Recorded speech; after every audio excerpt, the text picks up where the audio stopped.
All right, let me ask you a quick question. When you think of a successful business, what's the very first word that pops into your head? For most of us, it's probably profit. But is that really the whole story? We're about to dig into how businesses actually measure performance. And trust me, it goes way beyond just the bottom line. So let's just get right to it and tackle the big question head on. Is profit the only thing that really matters? It sounds like it should be a simple yes or no, but the answer is way more complicated than you might think. Honestly, focusing only on profit is kind of like driving a car while staring at nothing but the speedometer. Sure, you know exactly how fast you're going, but you have absolutely no idea where the road is actually taking you. So here's our game plan. First, we're going to look at why businesses even bother measuring performance. Then we'll get really clear on the difference between a measure and an indicator. It's a crucial distinction. After that, we'll expose the big problems with a profit-only mindset. And then we're going to get our hands dirty with two key financial formulas. And don't worry, we'll wrap it all up with a super fast recap to make sure it all sticks. Okay, let's dive into our first section, measuring success. Before we get into all the formulas and the how, we need to understand the why. Why is it so incredibly critical for any business to choose the right way to measure its success? So why even bother with these performance measures? Well, they do way more than just check off boxes on some corporate to-do list. They get everyone on the same page about what success actually looks like. They make goals crystal clear. They give managers concrete targets to aim for. They let you compare different parts of the business fairly. And most importantly, they make people accountable. Basically, they're the bridge between a big, ambitious goal and the actual steps you need to take to get there. All right, next up is a concept that can trip people up, but it's so important for everything else we're going to talk about. We need to understand the real difference between a measure and an indicator. You know, we throw these words around all the time: measure, indicator, and we kind of use them interchangeably. But here's the thing, they're not the same, not at all.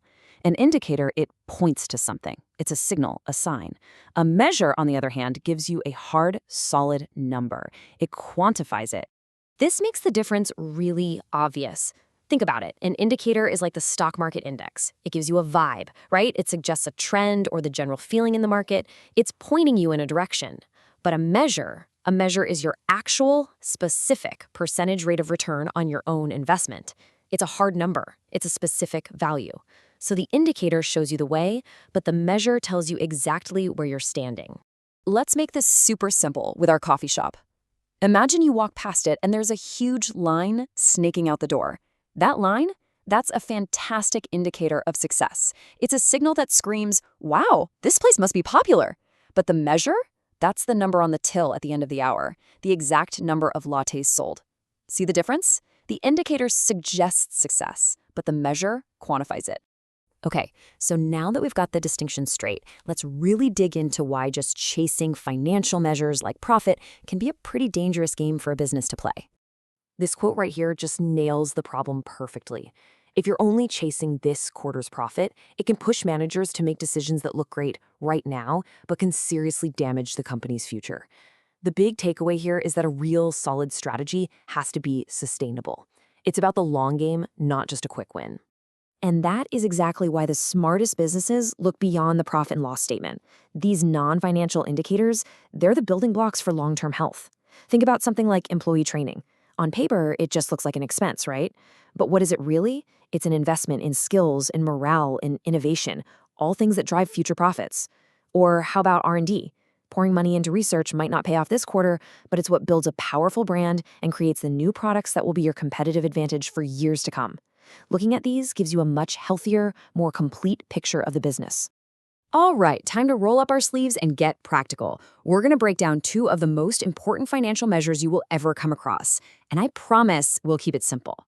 First up, we have gross profit. Now, the logic here is really straightforward. This formula is designed to answer one simple question: how profitable is our core business activity? Before we even think about rent or marketing or office supplies, are we actually making money just by selling our stuff? It's the cash you have left over from a sale after you subtract only the direct costs of making what you sold. Let's go right back to our coffee shop.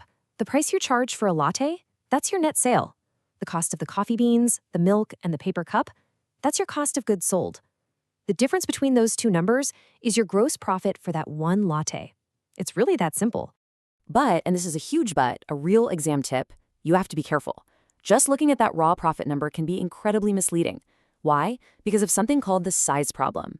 If a giant coffee chain makes $1 million in gross profit and our little local shop makes 10,000, does that automatically mean the chain is 100 times more successful? Not necessarily. It's not an apples to apples comparison. So how do we fix that? How do we compare them fairly? That's where the gross profit margin comes to the rescue. By turning that raw profit into a percentage of sales, it tells us how efficiently each business converts $1 of sales into profit. Suddenly, the size difference doesn't matter, and we have a level playing field. Okay, our next key formula is return on capital employed, or ROCE for short. Now, this one is a real powerhouse. Its entire job is to measure how effectively a company is using all its money, all its capital, to generate profit. It answers a really simple but profound question. For every single dollar we have invested in this business, how much profit are we getting back in return? Let's apply this to our coffee shop one more time. The profit we use here is a special kind, profit before interest and tax, or PBIT. Think of it as the shop's pure operational profit, before the bank gets its interest payment or the government gets its tax cut. The capital employed? Well, that's the value of all the big stuff needed to run the place. The fancy espresso machine, the counters, the cash register. So ROCE tells the coffee shop owner exactly how efficiently all that expensive equipment is churning out profit. Whew. Okay, we've covered a lot of ground. So let's lock it all in with a quick fire recap of those key formulas. Think of this as your digital flashcard session. First up, gross profit. Your sales minus the direct cost of making the things you sold. This tells you your core product profitability. Next, gross profit margin.